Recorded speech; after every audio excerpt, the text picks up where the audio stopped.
تو انشاءاللہ 19 اپریل کو پاکستان تحریک انصاف اپنے حتمی جو دلائل ہیں ہمیں امید ہے کہ مکمل کر لیں گے، اور پھر اس کے بعد جو بھی بقیہ کوئی کارروائی ہے، اگر ریبٹلز ہیں ہونے کے بعد ہمیں امید ہے کہ اسی مہینے اس کیس کا فیصلہ محفوظ ہو جائے گا۔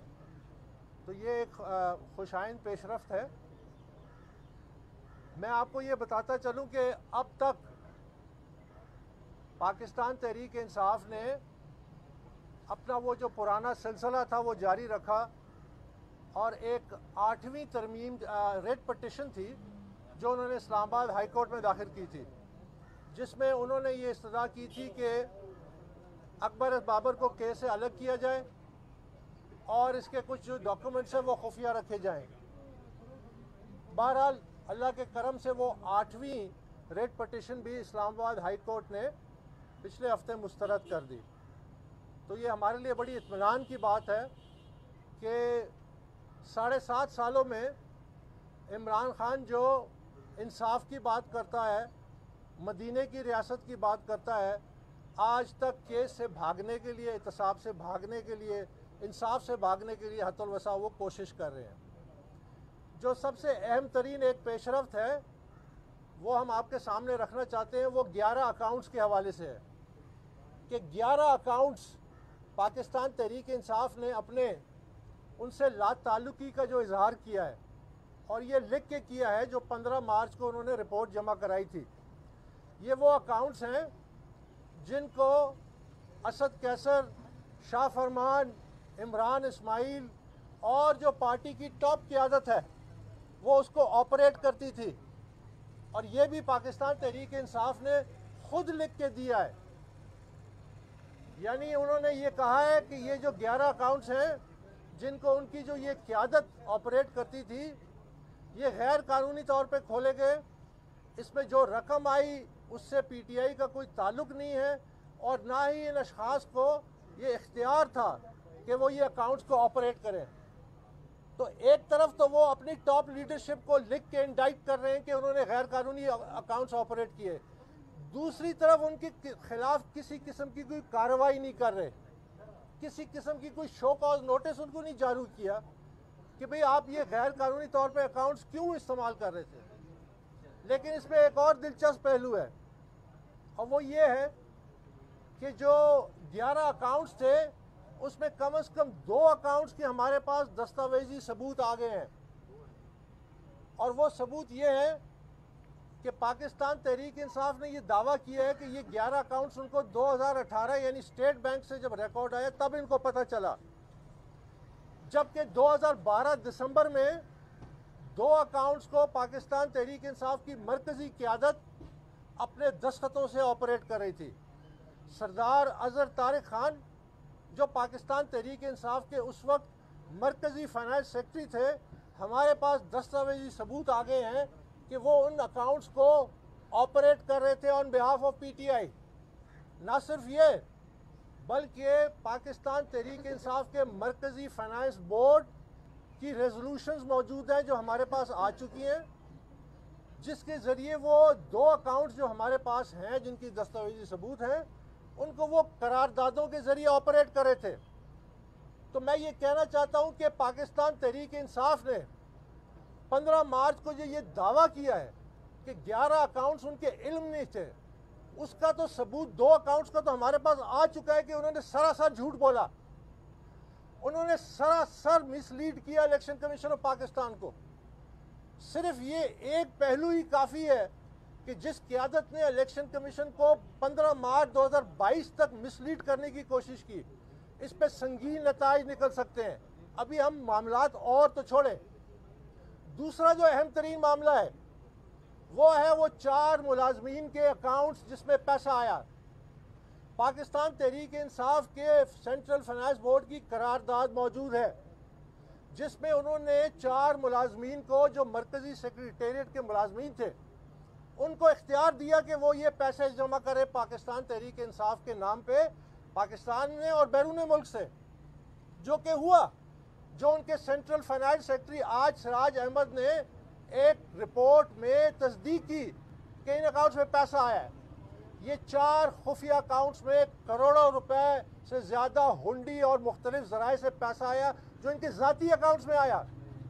ان سے کیش چیک سائن کرائے گئے اور وہ پیسہ نکالا گیا. یہ منی لانڈرنگ کے زمرے میں بھی آتا ہے. تو میں یہ دعویٰ کرتا آج یہ مطالبہ کرتا ہوں کہ ان تمام خفیہ اکاؤنٹس کی جو دستاویزی ثبوت اور پبلک ریکارڈ کا حصہ ہیں اس کی تحقیقات کی جائے. اس کی FIA کے ذریعے تحقیقات کی جائے. یہ کیس اپنی جگہ پہ, یہاں شواہد اپنی جگہ پہ, اس پہ فیصلہ انشاءاللہ جلد از جلد آ بھی جائے گا. لیکن یہ ایک بڑا گھناؤنا جرم کیا ہے پاکستان تحریک انصاف کی مرکزی قیادت نے, جو ملازمین کے اکاؤنٹس کو استعمال کیا ہے ڈونیشنز ریسیو کرنے کے لیے اور پھر اس کو چھپا کے بیٹھے ہوئے ہیں, جبکہ ہم نے دستاویزی ثبوت دیے اور اس کو انہوں نے تسلیم کیا. اور وہ دستاویزی ثبوت میں اس وقت کے جو فائنانس بورڈ کے ممبران تھے, عامر کیانی, سیف اللہ نیازی, طارق شیخ, سردار اظہر طارق, کرنل یونس علی رضا, یہ ان کے نام لکھے ہوئے ہیں. یہ موجود ہیں آج ادھر ہی. پاکستان تحریک انصاف کے وہ جو 4 ملازمین ہیں مرکزی سیکریٹریٹ میں, وہ آج موجود ہیں. یہ بہت جلد اس کی تحقیقات ہو سکتی ہے. اس کی انویسٹیگیشن آج شروع ہونی چاہیے. یہ میں مطالبہ کر رہا ہوں اس نئی حکومت سے کہ ان کی آج تحقیقات ہونی چاہیے کہ پتہ چلے کہ کتنے بڑے پیمانے پہ منی لانڈرنگ ہوئی ہے, پرائیویٹ اکاؤنٹس میں کتنا پیسہ آیا ہے, جن کے احکامات پہ آیا ہے, اور وہ پیسہ کیش چیک کے ذریعے جو نکال کے گئے ہیں ان لوگوں کو اکاؤنٹیبل کرنا چاہیے. تو یہ میرا آج ایک دوسرا اہم پہلو تھا جو میں آپ کے سامنے لانا چاہتا تھا. ساتھ ہی ساتھ میں یہ کہنا چاہتا ہوں کہ عمران خان نے آج کل کنسپیریسی کی بات کی کہ ان کے خلاف کنسپیریسی ہوئی ہے اور ریجیم چینج اور یہ بڑے بڑے دعوے کیے. میں یہ کہتا آ رہا ہوں پچھلے 7 سالوں سے, منصفوں سے بھی, تمام منصفوں سے اور تمام اداروں سے, کہ جب ایک سیاسی جماعت کی غیر قانونی فنڈنگ ہوتی ہے, جب اس کو بیرون ملک سے کمپنیاں فنڈ کرتی ہیں, جب بھارتی شہری پاکستان تحریک انصاف کی فنڈنگ کرتے ہیں اور وہ سیاسی جماعت پھر اقتدار میں آتی ہے, یہ ہوتی ہے سازش, یہ ہوتی ہے ملک کے خلاف سازش. اور اس کے شاخسانے آپ آج دیکھ رہے ہیں اور میں اس کا بھی ذکر کروں گا.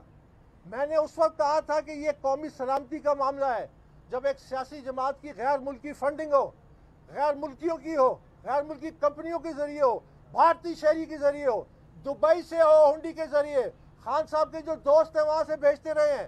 یہ تمام تفصیلات جب یہ 4 ملازمین کے اکاؤنٹس کا معاملہ کھلے گا یہ سب سامنے آ جائے گا.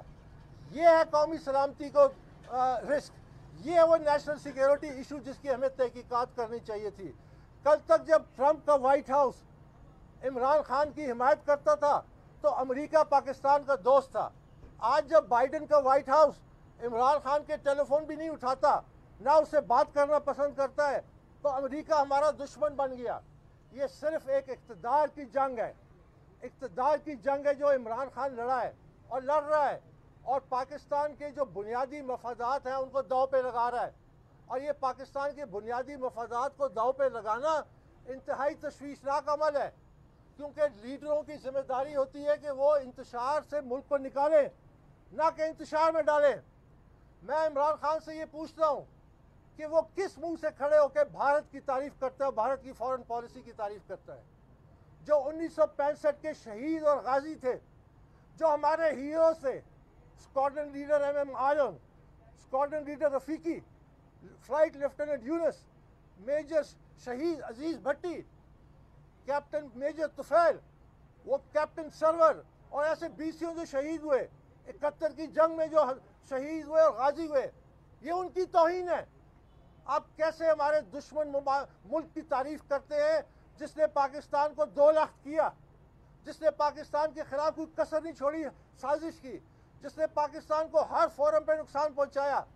اگر آپ کو بھارت اتنا ہی پسند ہے تو آپ بھارت چلے جائیں, آپ کا پاکستان میں کوئی ضرورت نہیں ہے. یہاں ہمیں یہاں پاکستانی لیڈر چاہیے جو پاکستانی ہو, پاکستانی مفاد کی بات کرے, اور جو پاکستانی دشمنوں کے ساتھ آنکھ سے آنکھ ملا کے بات کرے. یہ کیسا وزیر اعظم ہے جس کو پاکستانیوں نے عزت دی, جس کو پاکستانیوں نے شہرت دی, جس کو پاکستانیوں نے بڑے سے بڑا مقام دیا, جو آج صرف اس لیے کہ وہ دوسروں کو بلیک میل کرنا چاہتا ہے کہ مجھے اقتدار سے مت نکالو، مجھے اقتدار سے دور مت رکھو، ورنہ میں ہر حدیں پار کر سکتا ہوں، صرف اس واسطے وہ بھارت کی تعریف کرتا ہے۔ یہ ہمیں بالکل نامنظور ہے عمران خان، یہ پاکستان تحریک انصاف کو نامنظور ہے، یہ ہمارے منشور کی دھجیاں آپ نے اڑائی ہیں، اس کو ہم کسی صورت قبول نہیں کریں گے۔ آپ کو اپنا رویہ بدلنا پڑے گا، آپ کو یہ جو روش ہے انتشار کی، اس کو ختم کرنا پڑے گا، ورنہ ہم مقابلہ کر رہے ہیں اور کریں گے۔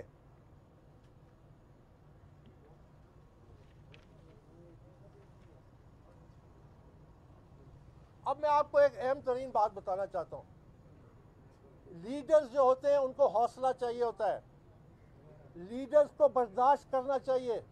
میں نے 7.5 سال اس کیس میں، میرے پاس بھی بڑے موقع ہیں کہ میں فیض یاب ہو سکتا تھا، میرے پاس بھی بڑی مجھے دھمکیاں ملی، مجھے قتل کی دھمکیاں ملی، مجھ پہ آپ نے جعلی کیسز بنائے، لیکن میں نے کبھی اداروں کو بدنام کرنے کی کوشش نہیں کی۔ یہ کیس بڑی بری طرح مینج ہوا۔ میں نے ان کو کہا، میں نے کہا اس دن سے ڈریں جب عمران خان اپنی یہ جھولی اٹھا کے پھینکے گا اور آپ پہ ہاتھ اٹھائے گا، آپ پہ انگلی اٹھائے گا، آپ کو ذمہ دار ٹھہرائے گا۔ تو مجھے کہا گیا کہ وہ کیوں کرے گا؟ میں نے کہا because he bites the hand that feeds ہم، یہ اس کے تخم میں ہے۔ میں نے کہا کہ وہ آپ کو الزام مورد الزام ٹھہرائے گا کیونکہ وہ پرفارم نہیں کر سکتا، اور اس کی ایک اور خصلت ہے کہ وہ اپنی ناکامی دوسروں کے سر ڈالتا ہے اور دوسروں کی کامیابی اپنے سر ڈالتا ہے۔ یہ شخص کو 100 سال دے دیں یہ کامیاب نہیں ہو سکتا۔ یہ ایک ناکام، اس نے جو پاکستان کی اینٹ سے اینٹ بجائی ہے، یہ ہے وہ سازش۔ اگر امریکہ یا کوئی ملک پاکستان میں عمران خان کی حکومت ختم کرنے میں ملوث ہے اور وہ پاکستان دشمن ہے، تو اس کو تو عمران خان کو اقتدار میں رکھنا چاہیے، کیونکہ عمران خان جس طرح ملک کو تباہ کر رہا تھا، جس طرح اینٹ سے اینٹ بجا رہا تھا، جس طرح معیشت تباہ کر رہا تھا، جس طرح سیاست تباہ کر رہا تھا، جس طرح اس نے جمہوریت پہ حملہ کیا، جس طرح اس نے آئین پہ حملہ کیا، اس سے بڑا تباہ کن شخص کون ہو سکتا ہے پاکستانی معاشرے اس ملک کے لیے؟ تو یہ تو اس کو تو اقتدار میں رہنا چاہیے تھا، اس کو تو پاکستان دشمن چاہتے کہ رہے، کیونکہ یہ جو پاکستان سے کر رہا تھا۔ یہ میں نے آپ کو پہلے بھی کہا ہے کہ ہم لوگ پاکستان کے لیے لڑ رہے ہیں، عمران خان پاکستان سے لڑ رہا ہے، اور میں یہ سمجھتا ہوں جاتے جاتے میں عمران خان کو مبارکباد دینا چاہتا ہوں کہ ان کی ایک بہت بڑی کامیابی تھی، ایک اقتدار کا جو پروجیکٹ تھا جس نے 10 سال چلنا تھا، عمران خان نے 3 سالوں میں وہ پروجیکٹ مکمل کر کے فارغ ہو گیا۔ بہت بہت شکریہ۔